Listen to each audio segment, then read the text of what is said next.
Hi, welcome to the Break Free Podcast with Rachel. And I have Lisa Danielson with me today. I am so excited to have her because you know what, you guys, she taught on the stage of the 2019 Fort Collins Fitness Festival. And she is an incredible, just joyful spirit. So I'm excited for her to bring that today. Lisa, why don't you tell everybody a little bit about yourself? Hi, Rachel. How are you? Hi. I didn't get a chance to say hi. Let's see about me. Well, first of all, I loved coming to the fitness festival. It was like the best time ever. So thank you for having me and my crew of high fitness instructors. We had such a blast. I love Fort Collins. I want to move there now. So that's probably why I live there, because it's amazing. A little bit about myself. So I grew up in the South in a very meat and potatoes family. My mom cooks like Paula Deen with more butter and sugar and love and butter and sugar and love. And so I grew up in a very well-fed household. But around the time that I turned 8, I had a bad experience with a hamburger, and I never ate meat again. So that was it. You were out. That was it. It was just like this one bad experience, and it totally threw me for a loop. So I just turned 40. So for a really long time, I have not had meat. And so basically after that, I was a little bit of an enigma in my kind of circle of my family. My mom thought it was just a phase I was going through and still put meat on my plate. And after about a year, she realized I really wasn't ever going to eat it again. And so I just kind of ventured down this path of being a vegetarian in a time where there weren't a lot of vegetarians. It just, 30 odd years ago, there just wasn't a ton of vegetarians, plant-based eaters. And so I spent a majority of my life kind of navigating what felt right to me, what felt best with my body. And I kind of went through this transition of maybe not eating vegetables, because technically you don't really have to eat vegetables to be a vegetarian. Mm-hmm. So I was just kind of living off lots of starches and carbs and noodles and rice and cereals and all the yummy good things that don't have meat in them.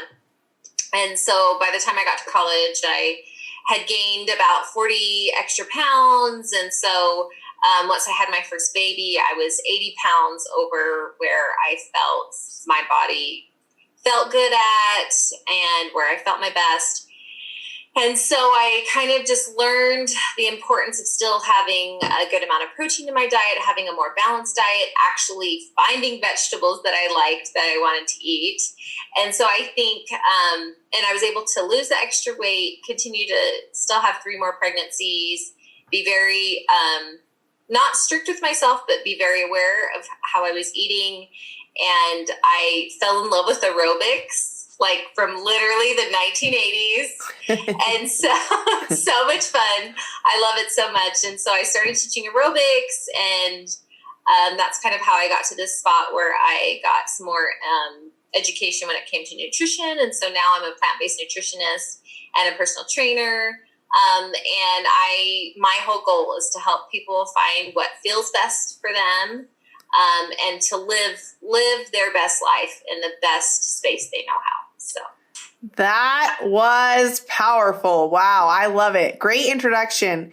And everybody that knows you on Instagram knows you're Veggie Lisa. So it's just kind of like, that's just, it's Veggie Lisa, right?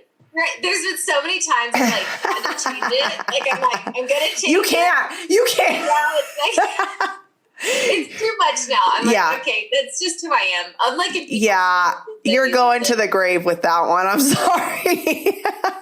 It's a good one though. And it's so fitting for this, what you just told us about you. All right, let's do some quick draw questions. So what's your favorite podcast? I actually love the podcast Cold. Have you listened to it? Cold? Why? What is that? So it's kind of a murder mystery a little bit, but it happened here in Salt Lake about 10 years ago. And it was like a really big case in the area. Everybody kind of knew somebody who knew somebody that was involved with it. But the whole podcast is fascinating. So Okay.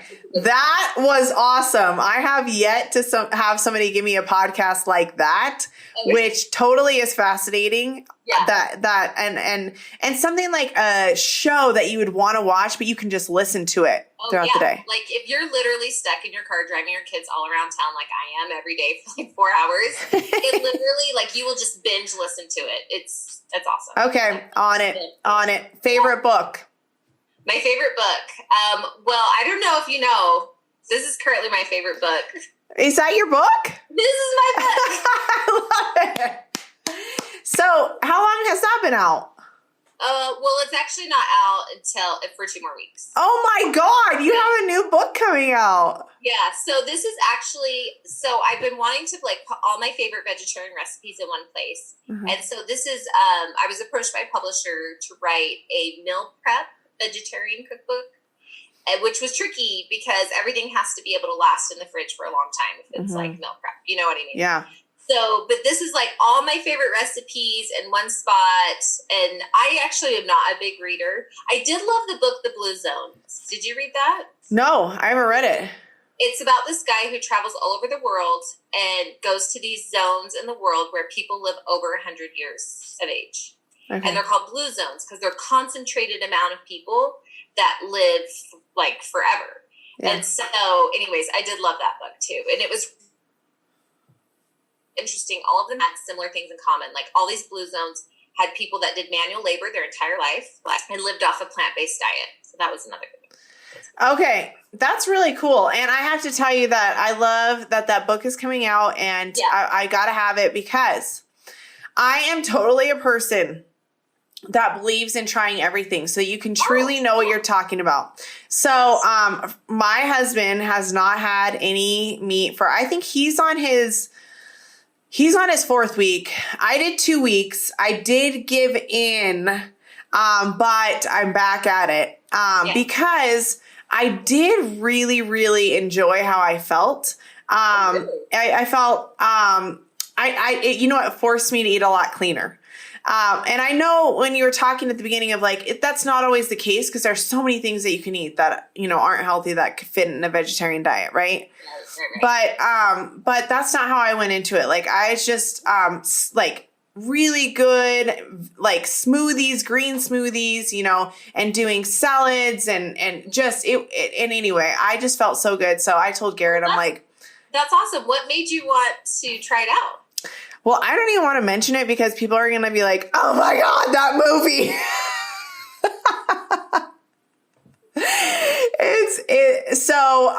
You know, game changers. Yes. So it was very intriguing. So I said, you know what? I got to at least give this a try because you can't knock it until you try it. I'm a believer in that. I had somebody else on the podcast. He's a trainer. He's been doing it, but he says, you know, I just really like, he's the same way as I try everything. He's like, I think, too much of anything is too much, like, right. So he's finding a way to do that. And then as well, still weave, other things into his diet, but it, you know, instead of just doing all meat or all this or all that. Right. So yeah, it is all about balance. I get that. And being a vegetarian isn't for everybody. Being a vegan is definitely not for everybody. But I also think too, when meat eaters try these types of diets, I think it makes them realize the importance of just having more vegetables in their diet. You know what I mean? And so, that's me. I without a doubt. They're so easy to forget. It really is true. And people always say too, like, well, but I don't like certain vegetables. Then don't eat them. Yeah. Find like the 3 or 4 or 5 or 6 vegetables that you like and how you like to eat them and eat them. Yeah. But don't try to like eat the vegetables that you hate. Yeah. Yeah. Without a doubt. And that's why I love, I'm excited about your book because even if I do, start putting the meat back in there, it's like, how can I make sure that my plate is more colorful and have more ideas on how to do that?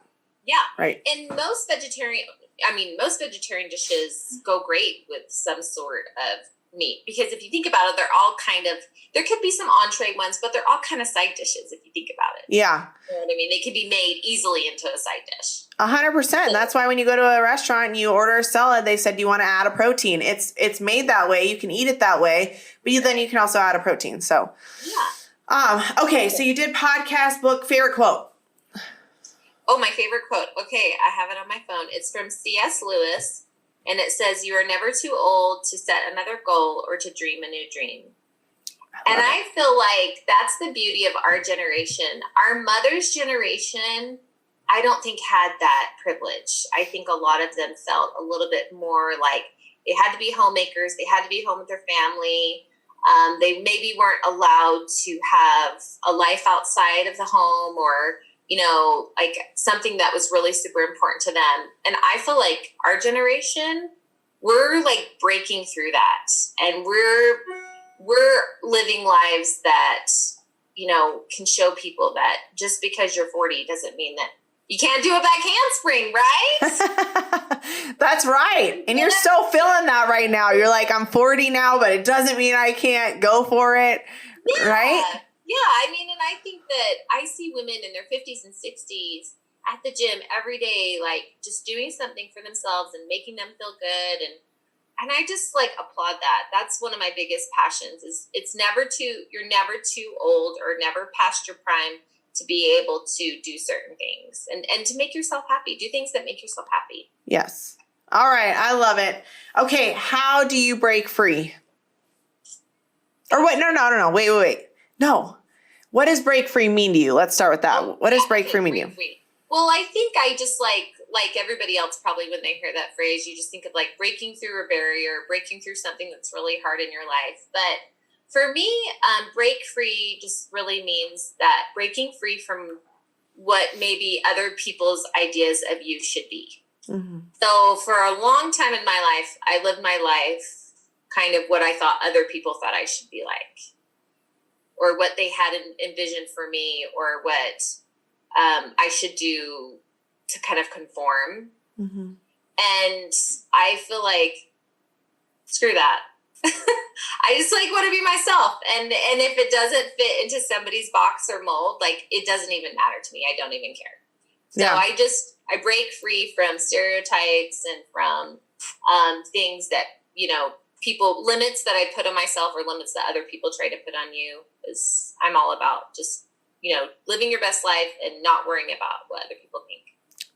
All right. I love that because it truly does mean different things to different people depending on, you know, kind of whatever they're thinking in that, or kind of where they're at.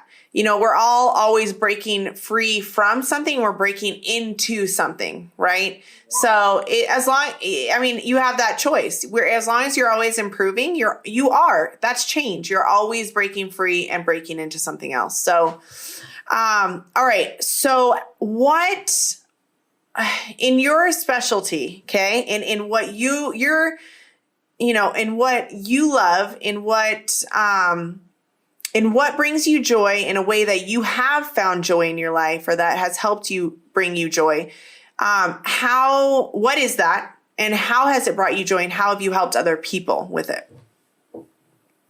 Well, I really feel like once I had control over my diet mm-hmm. and how I ate every day, the routine of it brought me joy because I wasn't always like this. And I felt like there were times in my life like that I've struggled with depression, I've struggled with anxiety. College was like a big one for me. When I was in college, I struggled with depression a ton. And I think a lot of it honestly had to do with just, I was so up and down with my diet. My body wasn't in a good place. I wasn't treating it well. I wasn't taking care of it. And so I actually find a lot of joy in taking care of my body, eating things that I know my body likes and feels good on, and then helping others see that it's not hard. Mm-hmm. It really isn't hard. And there's very simple things that they can put together and to listen to their bodies, because a lot of people don't have that intuition already built into them mm-hmm. to listening to their body. Mm-hmm. And I think it is a skill as you get older, listening to your body. But I love when clients come to me and they're like, this is the best I've ever felt. I never want to feel anything less than this, because they're really taking care of their body. And sure, the goals, a lot of people say, come to me because they want to look better, right? Mm-hmm. Like, I want to feel better in my jeans. I want to look better in a swimsuit. But before that, they have to feel better. Mm-hmm. That's pretty much, once somebody eats better and then they feel better, looking better is just kind of a side byproduct of that. Yeah. But once they start eating better and they feel better, that's where the real joy for me lies as a coach. Because until that point, until they're not at a point where they can just steadily make decisions on their own without me having to tell them every step of the way, that's when I feel the most success, is when I can give somebody wings. Spread your wings and fly, and you've got this. You know exactly what to do to make your body feel amazing. So. Mm-hmm.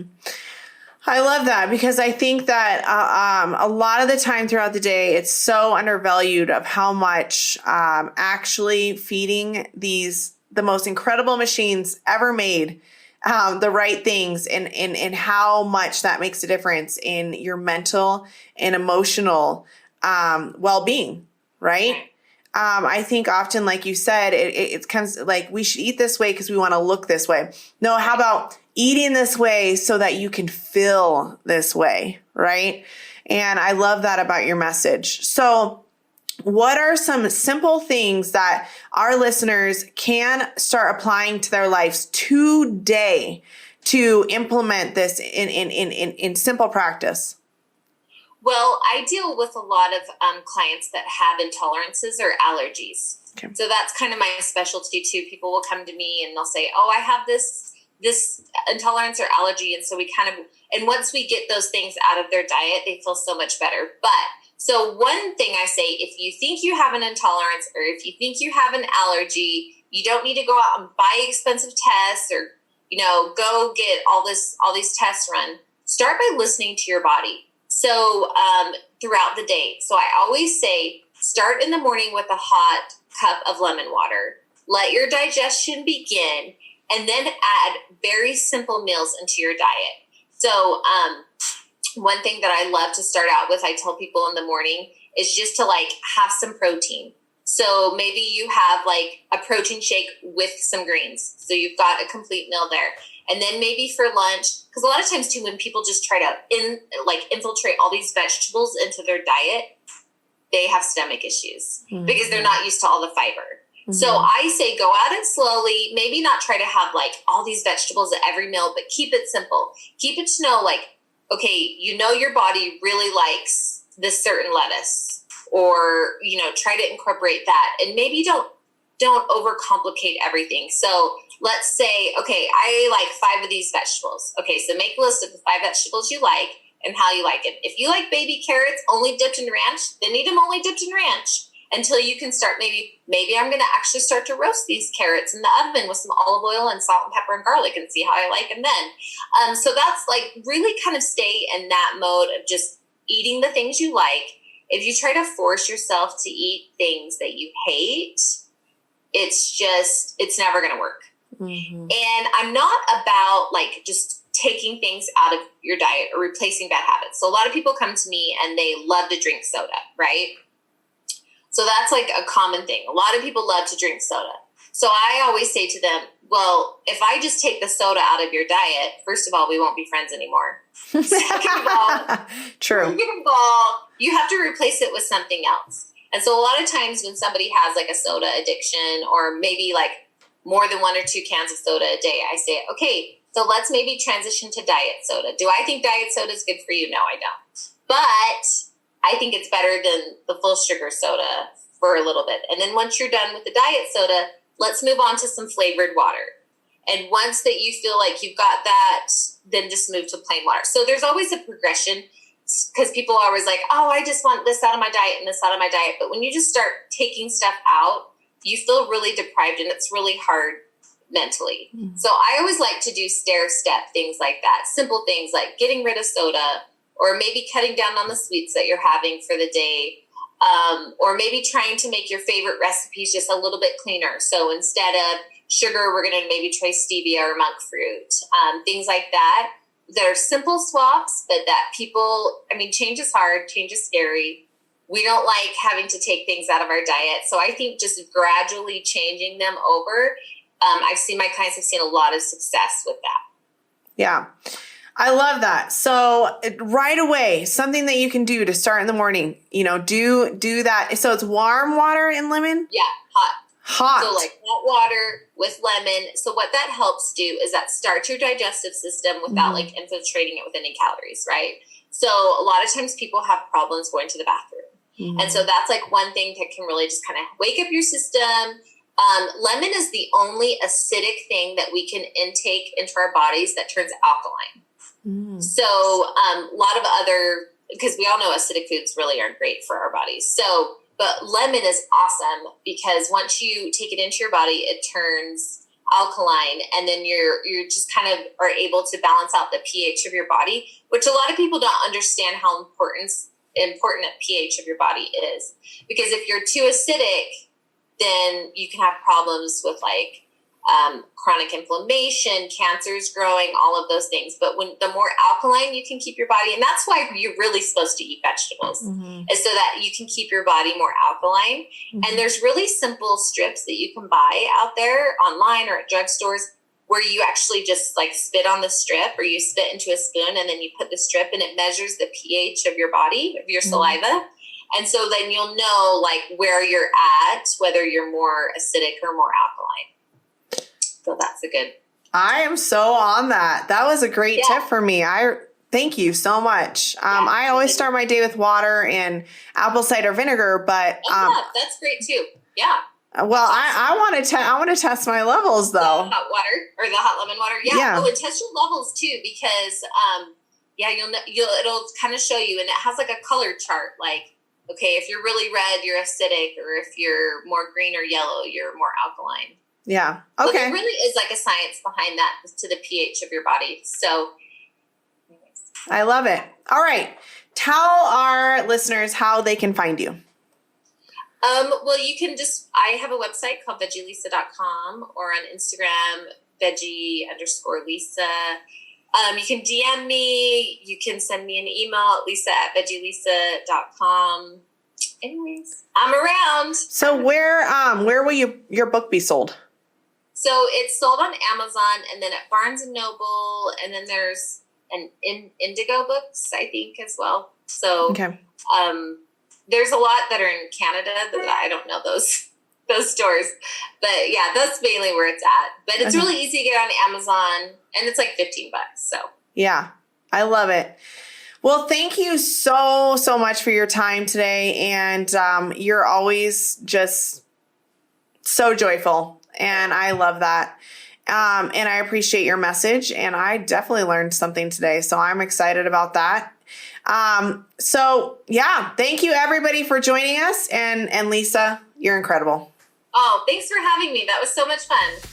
Thank you for listening to the Break Free podcast by Fitness Festival Events. You can find our website at fitnessfestivalevents.com, where you can learn more about the events we have coming up, our Break Free community, and much more. For Instagram and Facebook, find us at Fitness Festival Events, or for our community, Break Free Community. For Rachel, you can find her on Instagram at rachel.pastor, and email rachel@fitnessfestivalevents.com.